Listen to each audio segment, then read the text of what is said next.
ஹல்லேலூயா. கர்த்தர் நல்லவர் நல்லவர் நல்லவர் நல்லவர் நல்லவர் நல்லவர் நல்லவர் நல்லவர். எல்லாரும் ஸ்தோத்திரம் பண்ணி இந்த ஒரு 5வது மாதம் ஒரு விசேஷித்தமான ஒரு மாதம். உங்களுடைய பிரயாசங்களுக்கு கர்த்தர் ஒரு பலனை கொடுக்கிற ஒரு மாதம். ஹல்லேலூயா.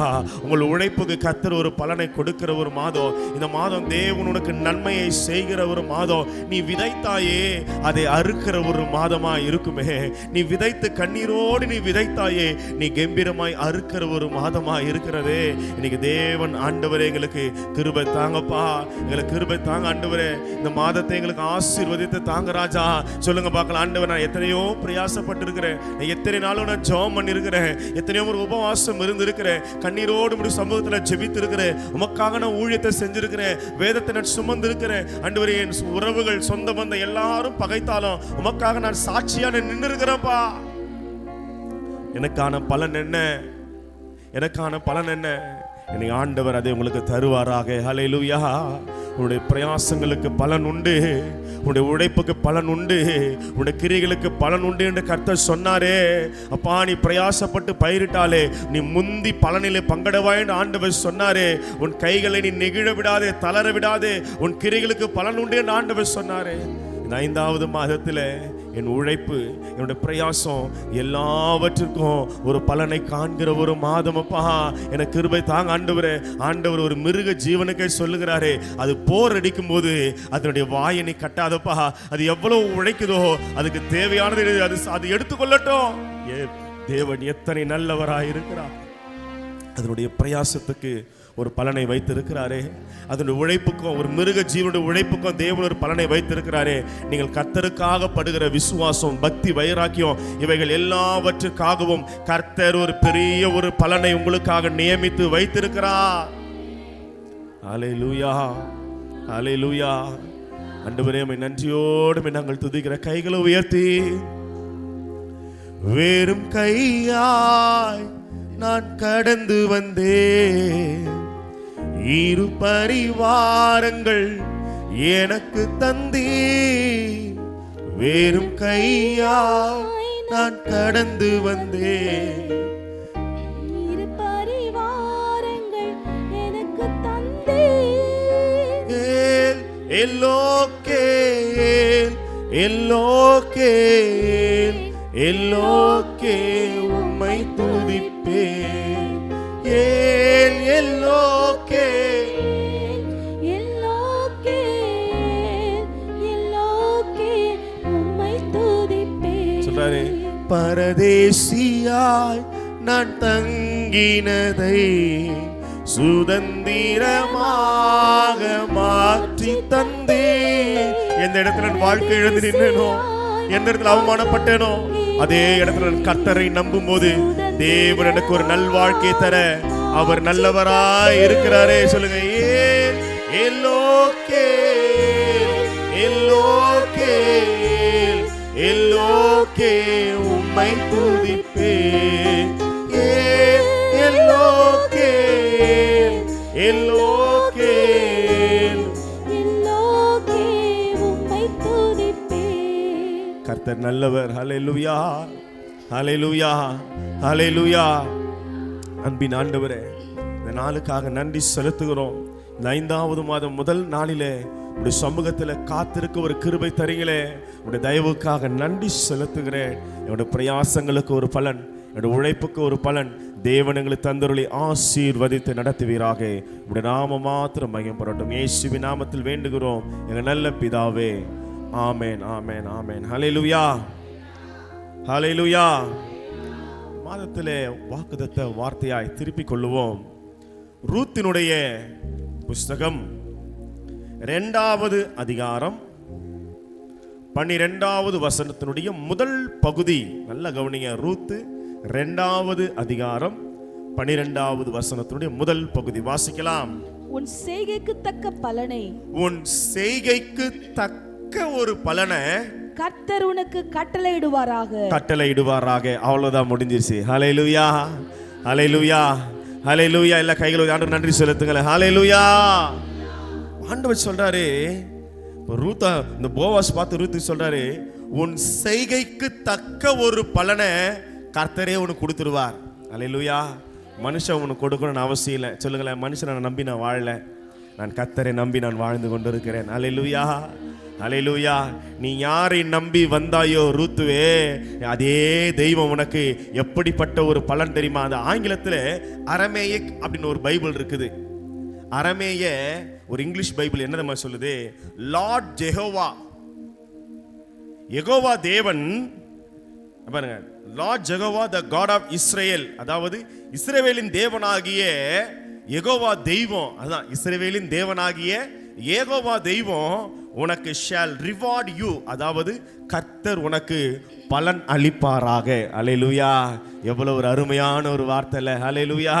நீங்க யாரை நம்பி இருக்கிறீங்கன்னா, இஸ்ரவேலின் தேவனாகிய யெகோவா தெய்வத்தை நீங்க நம்பி இருக்கிறபடினாலே, அவரை நம்பி நான் வாழ்ந்து கொண்டிருக்கிறபடினாலே, என்னுடைய விசுவாசத்துக்கு ஏற்ற ஒரு பலன், நான் கர்த்தரை நம்பி வாழ்வதற்கான அந்த ஜீவியத்துக்கான ஒரு பலனை அந்த தெய்வமே எனக்கு தர வல்லவரா இருக்கிறார். அல்லேலூயா.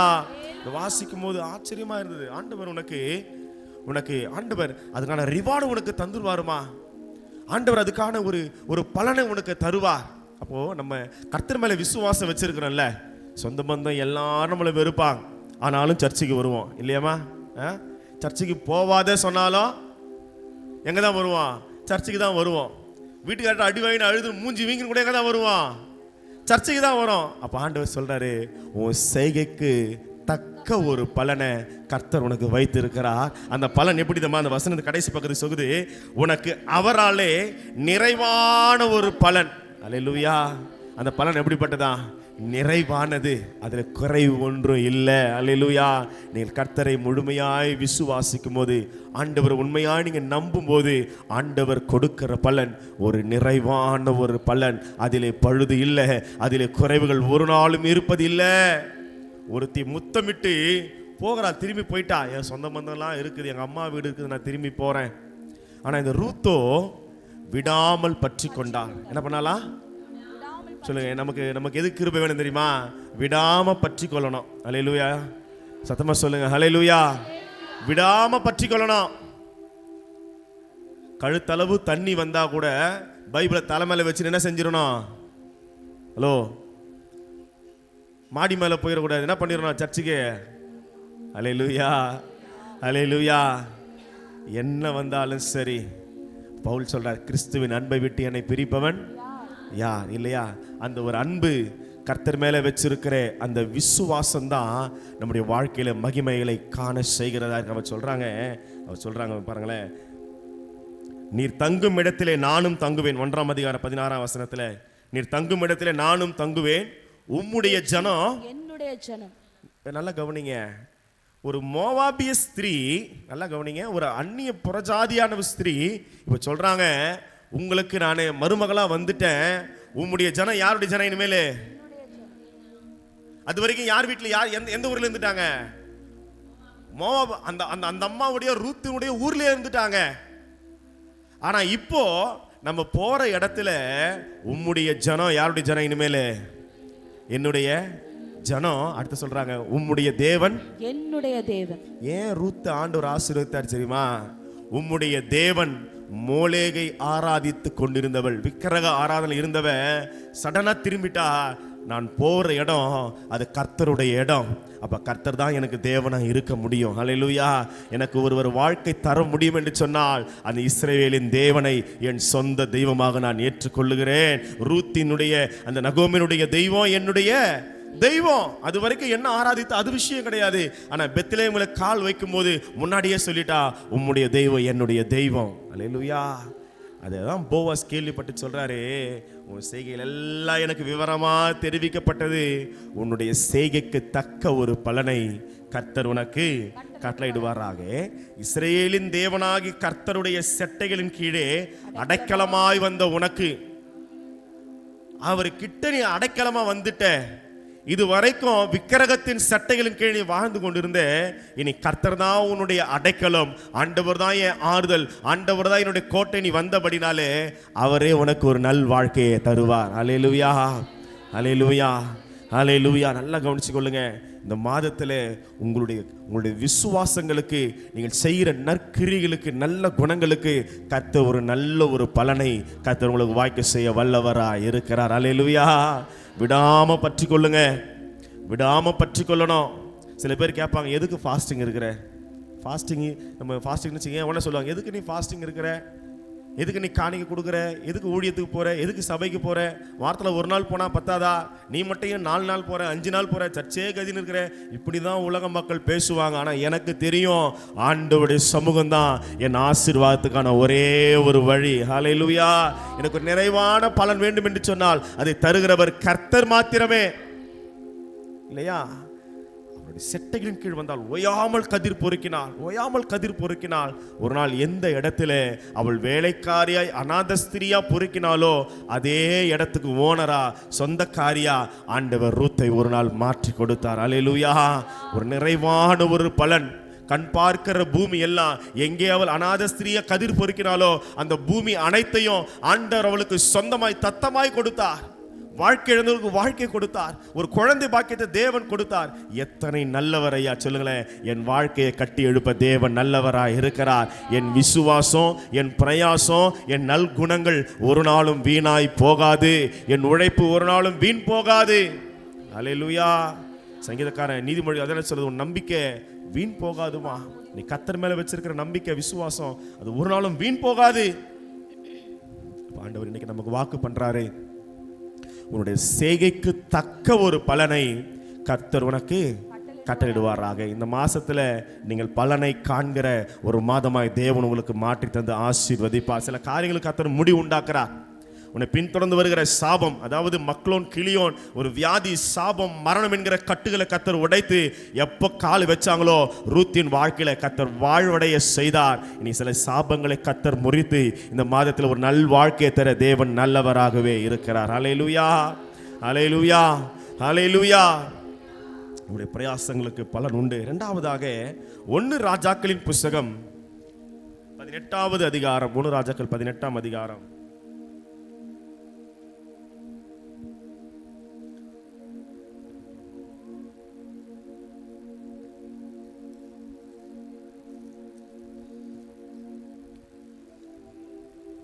நான்காம் வசனம் வாசிங்க பார்க்கலாம். 3:4 ஆனபடியால் ஆகாப் அரண்மனை விசாரிப்புக்காரனாகிய ஒபதியாவை அழைப்பித்தார். ஒபதியா கர்த்தருக்கு மிகவும் பயந்து வேலை செய்யறது எங்க? ஒபதியா வேலை செய்யறது எங்க? ஆகாபுடைய அரண்மனையில. ஆனா வசனம் சொல்லுது, ஒபதியா கர்த்தருக்கு மிகவும் பயந்து நடக்கிறவனாய் இருந்தார். ஆகாபும் இயேசுவேலும் கர்த்தருக்கு பயப்படாத பிள்ளைங்க.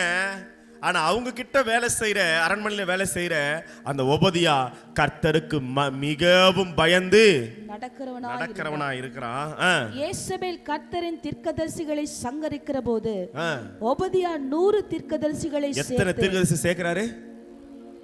தீர்க்கதரிசிகள் அழிஞ்சிடக்கூடாதுன்னு 100 தீர்க்கதரிசிகளை சேர்த்து அவர்களை கெபிக்கு 50 பேராக 50 பேராக கெபில ஒளித்து வச்சு அவர்களுக்கு அப்பமும் தண்ணீரும் கொடுத்து, யாருக்கு?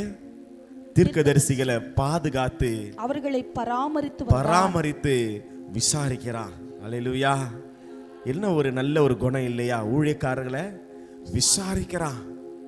அவர் அழிஞ்சிடக்கூடாதுன்னு ஜெபிக்கணும். எத்தனை பேர் ஊழியக்காரருக்காக ஜெபம் பண்றீங்க? என்ன சத்தமா வர மாட்டேங்குது? அல்லேலூயா. உங்க பாஸ்டுக்கு மட்டும் ஜெபம் பண்ணக்கூடாது. தமிழ்நாட்டில் இருக்கிற அத்தனை ஊழியக்காரர்களுக்காக ஜெபம் பண்ணோம்.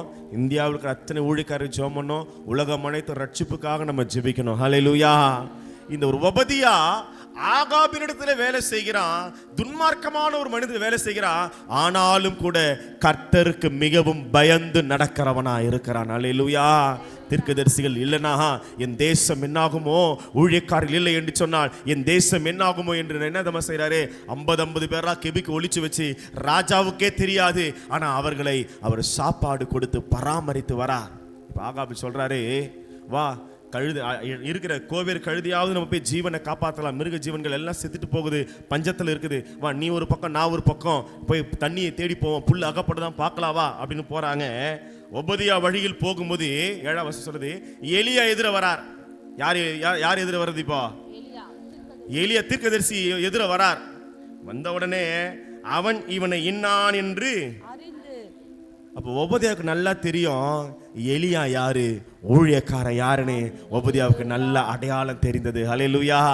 அப்போ நல்ல ஊழியக்காரங்களை நம்ம அடையாளம் தெரிந்து வைத்துக் கொள்ள வேணும். ஹல்லேலூயா, ஹல்லேலூயா, ஹல்லேலூயா.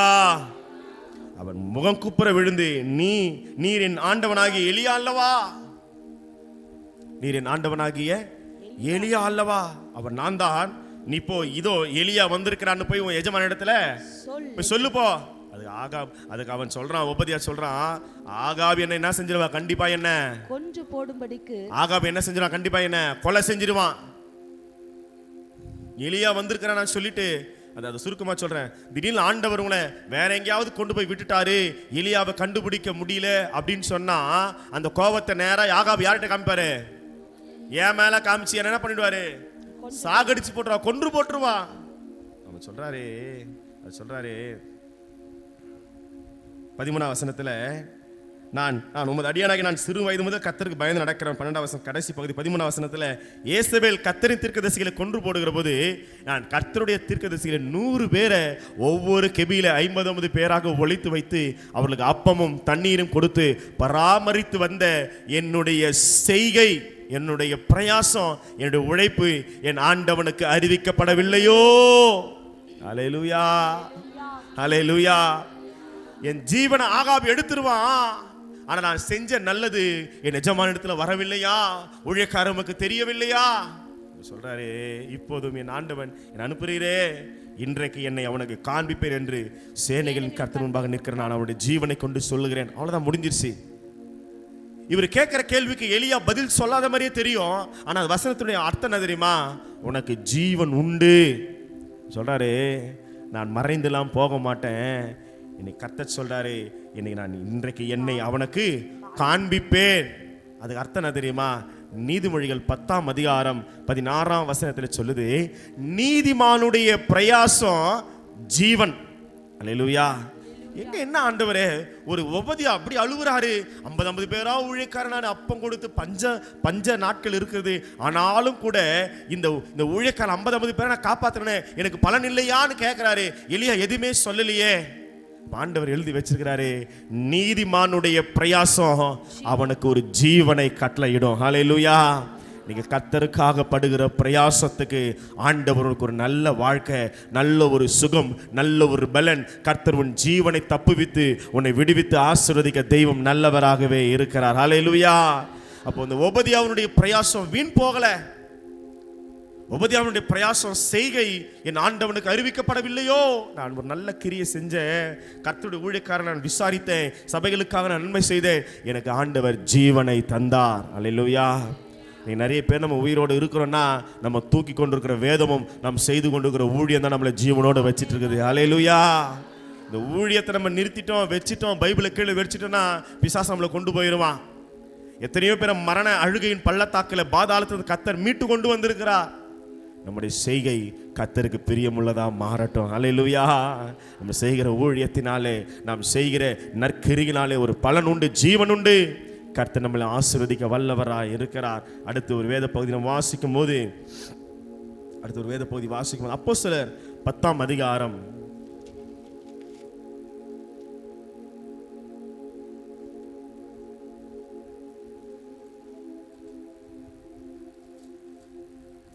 1ஆம் வசனம் வாசிக்க பார்க்கலாம். இத்தாலியா பட்டாளம் எனப்பட்ட பட்டாளத்திலே 100க்கு அதிபதியாகிய கொர்நேலியு என்னும் பேர் கொண்ட ஒரு மனுஷன் செசரியா பட்டணத்திலே இருந்தான். கொர்நேலியுன்னு ஒரு மனுஷன் இருக்கிறா. அவன் தேவபக்தி உள்ளவனும் தன் வீட்டார் அனைவரோடும் தேவனுக்கு பயந்தவனுமாயிருந்து, அவன் மட்டும் இல்ல, பிள்ளைகளையும் கர்த்தருக்குள்ள வளர்த்தா ஒரு மிகப்பெரிய ஒரு பலன் உண்டு கர்த்தர் சமூகத்தில். ஹல்லேலூயா. வீட்டார் அனைவரோடும் தேவனுக்கு பயந்தவனுமா இருந்து ஜனங்களுக்கு மிகுந்த தர்மங்களை செய்து. ஜனங்களுக்கு என்ன செய்றாரு? ஜனங்கள் என்ன செய்றாரு?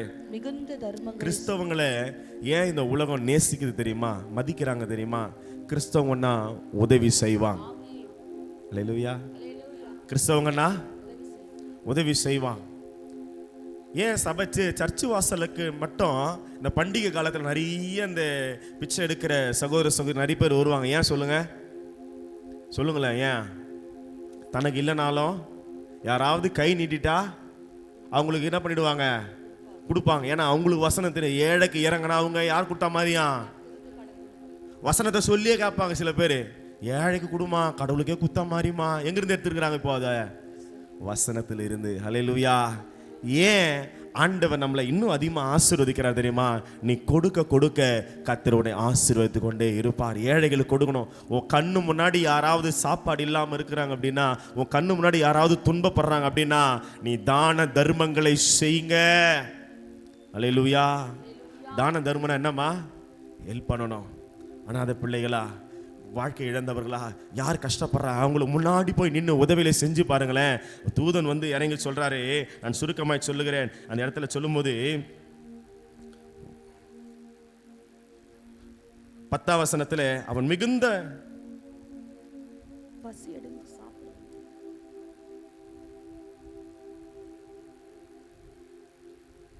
4ஆம் வசனம் மன்னிக்க 4ஆம் வசனம். அது பேதுரு. அவனை உற்று பார்த்து பயந்து, ஆண்டவரே, தேவனுடைய தூதன் வராரு. கொர்நேலியு பயந்து, ஆண்டவரே என்னப்பா அப்படின்னு கேட்கிறாரு. அப்போ தூதன் சொன்ன விஷயம் என்ன தெரியுமா? கொர்நேலியுவே, உன் ஜெபம் மட்டும் இல்ல, உன் தான தர்மங்களும் தேவனுக்கு நினைப்பூட்டுதலா அவருடைய சந்நிதியில வந்து இருக்குதான். ஹல்லேலூயா, ஹல்லேலூயா, ஹல்லேலூயா. அப்போ கொர்நேலியுனுடைய தான தர்மம் ஜெபம் மட்டும் இல்லை. நம்ம பண்ற ஜெபம் மட்டும் கர்த்தர் சமூகத்தில் போகாது. உன் கையை ஏழைகளுக்கு தர, உன் கையை அநேகருக்கு திறந்து காண்பீங்க. ஐயோ சம்பாதிக்கிறது எனக்கே பத்தலை. இல்லை நிறைய பேர் நம்ம சொல்றதை நம்ம கேட்டுக்கிறோம்.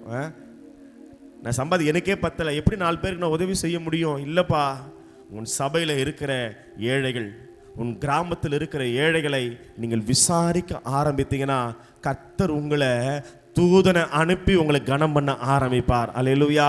கொர்நேலியுவுக்கு ஆண்டவர் தூதனை அனுப்புறார். நடந்த காரியம் என்ன தெரியுமா? பேதுருவை தட்டி எழுப்புறார். போய் பசியோட போய் கண்ணை மூடி இப்படி உட்கார்ந்த உடனே தூதன் இறங்கி வரார் பேதுருவுக்கு தரிசனத்தில். ஐயோ ஆண்டவர், இந்த சாப்பாடு நான் சாப்பிட்டதே இல்லை, இந்த மிருகத்தை நான் சாப்பிட்டதே இல்லை. இல்லை, நீ சாப்பிட்டுதான் ஆகணும். என்ன காரியம்? புறஜாதிகளுக்கு, கர்த்தரை அறியாத புறஜாதிகளுக்கும் நீ சத்தியத்தை சொல்லணும்னு ஆண்டவர் பேதுருவை சொல்லி அனுப்புறார். கரெக்டா வீட்டு அட்ரஸை கொடுத்து அனுப்புறார். என்னவா? வீட்டு அட்ரஸை கொடுத்தே ஆண்டவர் என்ன பண்றாரு? அனுப்புறார். என்ன சொல்றாரு? இப்பொழுது நீ யோப்பா பட்டணத்துக்கு மனுஷர் அனுப்பி 5ஆம் வசனத்துல பேதுரு என்று மறு பேர் கொண்ட சீமோன், அவனை என்னன்னு கூப்பிடுவாங்களா?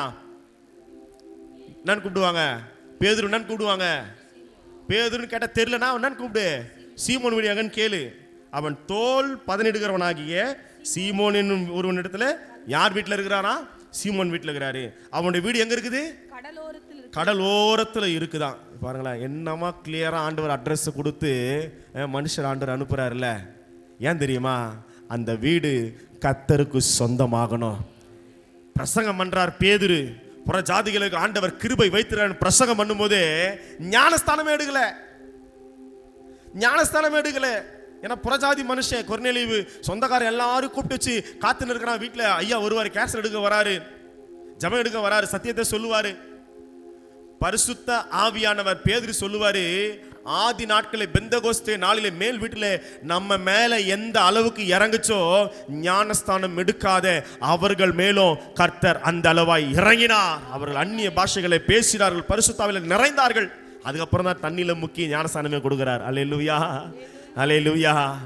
அந்த தான தர்மம் ஜெபங்கள் நற்கிரிகளுக்கான பலனை தெரியுமா? முழு குடும்பத்தையும் அந்த கொர்நேலியு கர்த்தருக்கு ஆதாயமாக்கி விட்டார். பரிசுத்த ஆவியின் நிறைவுக்குள்ள கடந்து வந்தார். தூதன் இறங்கி வந்தார். எத்தனை பேர் நல்ல உள்ளம் கொண்டவர்களாய் அநேகர் நம்ம விசாரிக்கிறோம். ஐயா, கிறிஸ்தவர் என்று சொன்னாலே கொடுக்கிறவர்கள். அமெரிக்கா தேசம் உதவி செய்கிற தேசம். அமெரிக்க ஜனங்கள் பணத்தை வாரி இறைக்கிறாங்க ஏழைகளுக்கு. கஷ்டப்படுறவங்களை வாரி இறைக்கிறாங்க. எங்கிருந்து தெரியுமா வந்துச்சு இந்த விஷயம்? நல்லா கவனிங்க. ஹிரோஷிமா, நாகசாகி அந்த பட்டணங்கள் மேலே யுத்த நாட்களிலே ஒரு குண்டு போடுறான். அந்த குண்டுல அதனுடைய வீச்சு, கதிர்வீச்சினாலே பிறந்த குழந்தைகள் எல்லாம் பாதிக்கப்பட்டு, எல்லாம் உயரம் குறைந்த பிள்ளைகளா, ரொம்ப பாதிக்கப்பட்ட பிள்ளைகளா வராங்க. அதை பார்த்த உடனே அமெரிக்க மனம் நெகிழ்ந்து போயிடுச்சு. ஐயோ, இவ்வளோ பெரிய தவறு நம்ம பண்ணிட்டோமே. அந்த தேசத்தில் இப்படிப்பட்ட ஒரு ஒரு ஒரு சாபத்தை நம்ம கொண்டு வந்துட்டோமே, உதவி செய்ய ஆரம்பித்தார். அது எப்படி நான் திருப்பி செய்ய போறேன்னு தெரியல. நம்ம அநேகருக்கு உதவி செய்யணும். ஃபாரினர் நல்லா ஹெல்ப் பண்றாங்க, ஃபாரினர் ஹெல்ப் பண்றாங்க. ஏன் தெரியுமா? அவர்கள் தங்களுடைய செய்கையினாலே கர்த்தருக்கு நினைப்பூட்டி கொண்டிருக்கிறார்கள். அல்லேலூயா. நான் செய்த காரியங்களுக்கு ஆண்டவர் சமூகத்தில் மன்னிப்பு வேணுமே. நீ தேவ பிள்ளையே, நீ கைகளை திற, கொடுக்க ஆரம்பிங்க, கொடுக்க ஆரம்பிங்க. ஏழைகளை விசாரிக்க ஆரம்பிங்க. பசியில் இருக்கிறவங்க, பஞ்சத்தில் இருக்கிற, கஷ்டத்தில் இருக்கிறவங்களுக்கு நீங்க விசாரிக்க ஆரம்பித்தா கர்த்தர் நிறைவாய் நடத்துவார். அல்லேலூயா, அல்லேலூயா. எத்தனையோ கொரோனா வந்துச்சு, எத்தனையோ வெள்ளங்கள் வந்துச்சு, ஆனா கர்த்தர் இதுவரைக்கும் நம்மளை கையேந்த விடவே இல்லை. அல்லேலூயா, அல்லேலூயா. கொரோனா காலங்களில் ஏறக்குறைய 2-3 முறை சபையின் மூலமா அநேக ஜனங்களுக்கு வீடு வீடா தேடி போய் ஆண்டவர் அநேகருக்கு ஆண்டவருக்கு உதவிகளை செய்ய ஆண்டவர் நமக்கு சபைகளுக்கு கிருபை தந்தார். அல்லேலூயா. நம்ம கொடுக்க கொடுக்கதான் கர்த்தர் நம்மளை உயர்த்தி கொண்டே வருவார். ஒருவர் அழகாய் சொல்லுகிறார், கடவுள் தேவன் உன்னுடைய ஸ்டாண்டர்டை உயர்த்தும் போது, உன்னுடைய நிலைமையை கர்த்தர் உயர்த்தும் போது, வாழ்க்கை தரத்தை நீ உயர்த்தாம நீ கொடுக்கிற தரத்தை நீ உயர்த்த ஆரம்பி. அல்லேலூயா, அல்லேலூயா. இன்னும் அதிகமாக கொடுக்கணும், இன்னும் அதிகமாக நிறைய பேர் நம்ம தாங்கணும். அநேகர் கஷ்டப்படுறாங்க, ஊழியக்காரர் இருக்கிறாங்க. தேவன் சமூகத்தில் அதை நீ செய்யும் போது தூதனை ஆண்டவர் அனுப்பி கர்த்தர் நம்முடைய செய்கைக்கு தக்க ஒரு பலனை தேவன் தர வல்லவராய் இருக்கிறார். அல்லேலூயா. கடைசியாய் ஒரு வேத பகுதியை சொல்லி நான் முடிக்கட்டுமா? லூக்கா 7ஆம் அதிகாரம்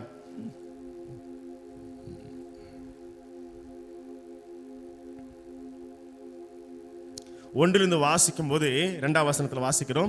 அங்கே 100க்கு அதிபதியாகிய ஒருவனுக்கு பிரியமான வேலைக்காரன் வியாதிப்பட்டு, யாருடைய வேலைக்காரனா?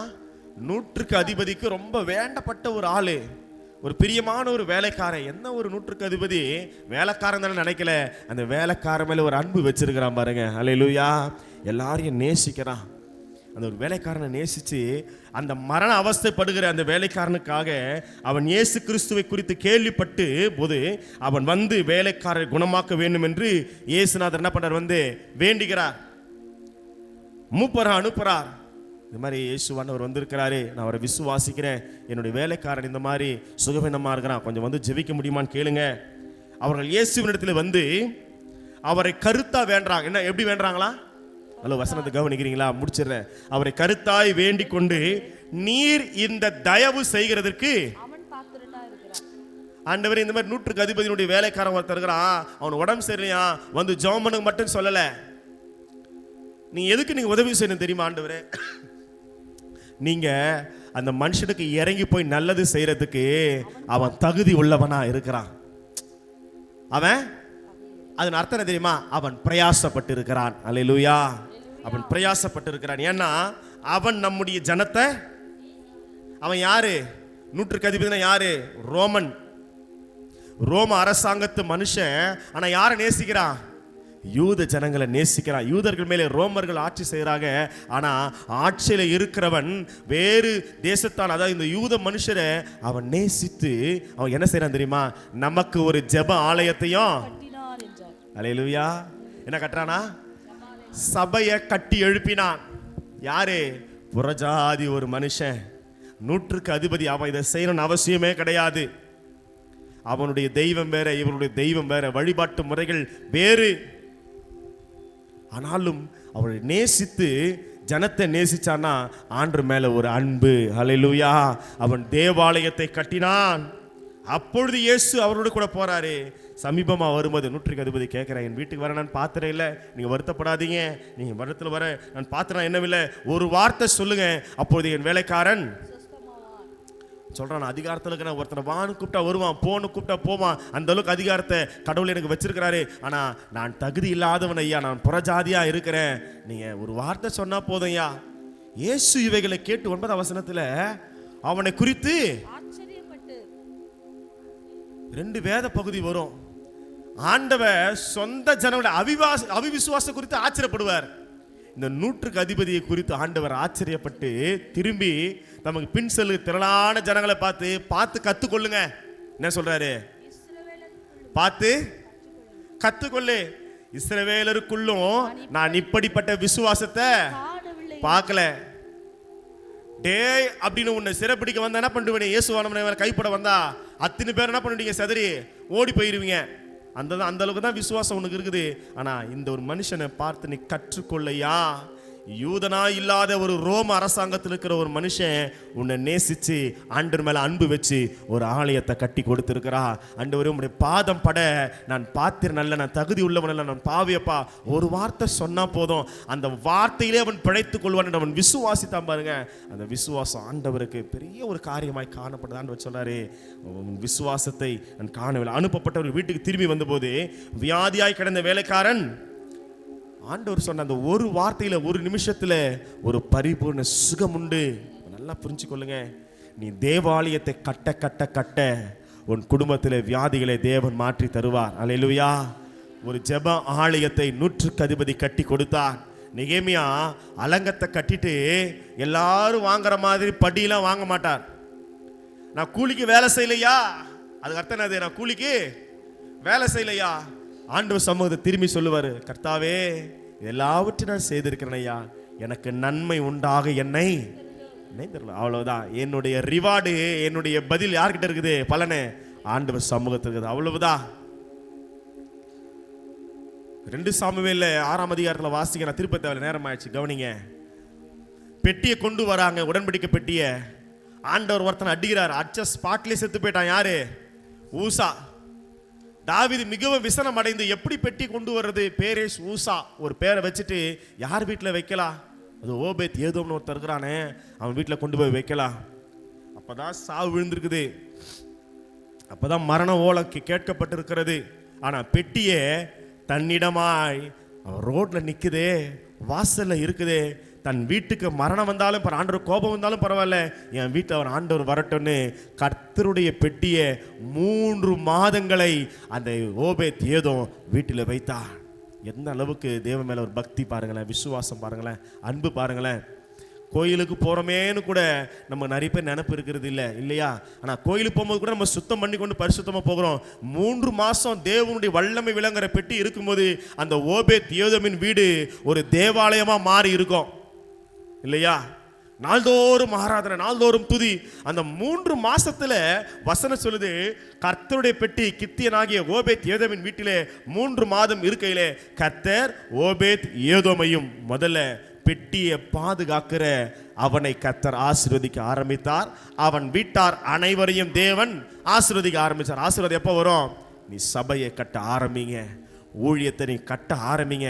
ஊழியத்தை எடுத்து நீங்க செய்ய ஆரம்பிக்கும் போதே கர்த்தர் உனக்குண்டான எல்லாவற்றிலும் ஒரு நிறைவான பலனை வைத்து கர்த்தர் ஆசீர்வதிக்கிறார். இந்த ஓபேத் ஏதோம் தான் ஆலயத்தினுடைய வாசலை காக்க, பெட்டியினுடைய வாசலை காக்க ஆண்டவர் வைத்த மனிதன் யார் தெரியுமா? இந்த ஓபேத் ஏதோம். அல்லேலூயா. உன் பிரயாசங்களுக்கு பலன் உண்டு, உன் கிரியைகளுக்கு பலன் உண்டு. ஆண்டவரே உமக்காக நான் எவ்வளோ பிரயாசப்படுறேனப்பா, எல்லாத்தையும் விட்டுட்டு வந்த ஆண்டவரே, எல்லாத்தையும் விட்டுட்டு வந்தான்ப்பா. ஆண்டவர் சொல்றாரு, நிறைவான பலன் உண்டப்பா. கர்த்தர் சமூகத்தில் உங்களுக்கான ஒரு பலனை வைத்திருக்கிறா. உன் பிரயாசங்களுக்கு பலன் உண்டு. உன் பிரயாசங்கள் ஒரு நாளும் வீண் போகாது. ராத்திரி முழுசும் பிரயாசப்பட்டு ஒன்றுமே அகப்படலை இல்லப்பா, நீ தவறான இடத்துல போட்டிருக்கிற, இன்னும் நான் உன் படகுல ஏறல, நீ வா ஆழத்துக்கு வந்து வலைய போடு, ஆகிலும் உம்முடைய வார்த்தையின்படியே செய்கிறேன். போனா வலை கிழிகிற அளவுக்கு மீன்களை பிடித்தார்கள். ஆண்டவரை பார்த்து பிரமிப்படைந்து, ஆண்டவரே நான் பாத்திரம் நல்லப்பா, நான் பாத்திரம் நல்ல. எந்த அளவுக்கு கர்த்தர் மேல ஒரு நம்பிக்கை நம்ம வைக்கிறோம்.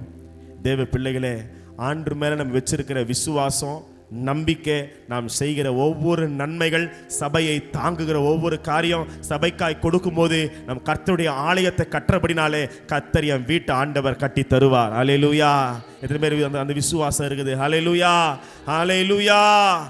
ரூத்தானவள் நற்குணங்களிலே கிரிக்கான பலனை பெற்றுக்கொண்டாள். ஒபதியா ஊழியக்காரர் விசாரிக்கும் போது ஜீவனை பெற்றுக் கொள்ளுகிறார். 100க்கு அதிபதி கர்த்தருடைய ஆலயத்தை கட்டின போது தன் வீட்டிலே சுகம், ஜீவனை அவர் கண்டடைந்தார். கொர்நேலியு தான தருமங்களை செய்த போது தன் வீட்டார் கூட ரட்சிக்கப்பட்டார். உன்னுடைய எல்லா பிரயாசங்களுக்கு பலன் உண்டு. இந்த உலகமே இந்த மே 1 நம்ம எப்படி கொண்டாடுறோம்? என்னவா?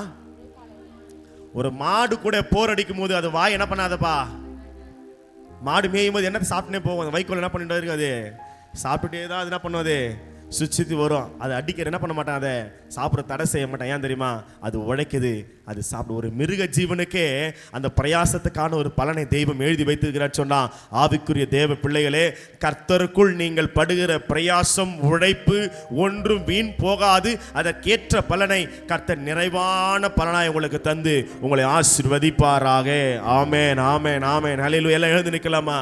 எல்லாம் எழுந்து நின்று ஆமென், ஆமென், ஹல்லேலூயா. கர்த்தர் நல்லவர்.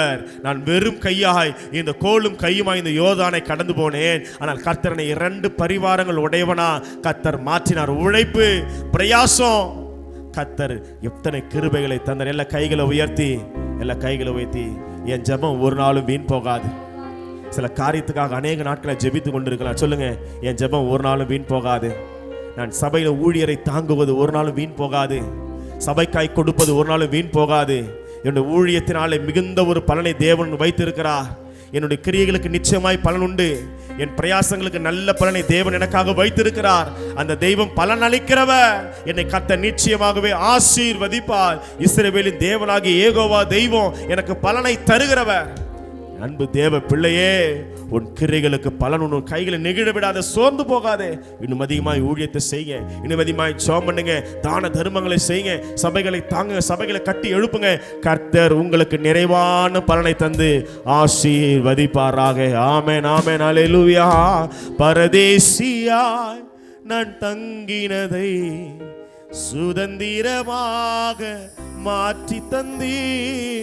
இன்னைக்கு நம்ம எங்க நம்ம வாழ்க்கை எழுத நிற்கிறோமோ அதே இடத்துல நமக்கு ஒரு நல்வாழ்வை தர தேவன் நல்லவரா இருக்கிறார். ஜெபிக்கலாம். அன்பின் பரலோக பிதாவே, இந்த வாக்குத்தத்த ஆராதனைக்காக நன்றி செலுத்துகிறோம். உன் செய்கைக்கு தக்க ஒரு பலனை கர்த்தர் உனக்கு அருள்வாராக என்று ரூத்துக்கு சொல்லப்பட்டது போல எங்கள் கிரைகளுக்கு நல்ல ஒரு பலனை கொடுத்து தேவன் எங்களை ஆசீர்வதிங்கப்பா. நிறைய நேரத்தில் உம்முடைய ஆண்டவர் உமக்கு நேராக எங்கள் கைகள் ஏறெடுத்து உமக்காக நாங்கள் காத்து கொண்டிருக்கிறோம். எங்கள் கண்கள் உண்மையே நோக்கி கொண்டிருக்கிறது சுவாமி.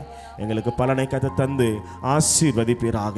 உம்முடைய பரிசுத்த நாமத்தில் மையப்படட்டும். இயேசுவின் நாமத்தில் வேண்டுகிறோம் எங்கள் நல்ல பிதாவே. ஆமென், ஆமென்.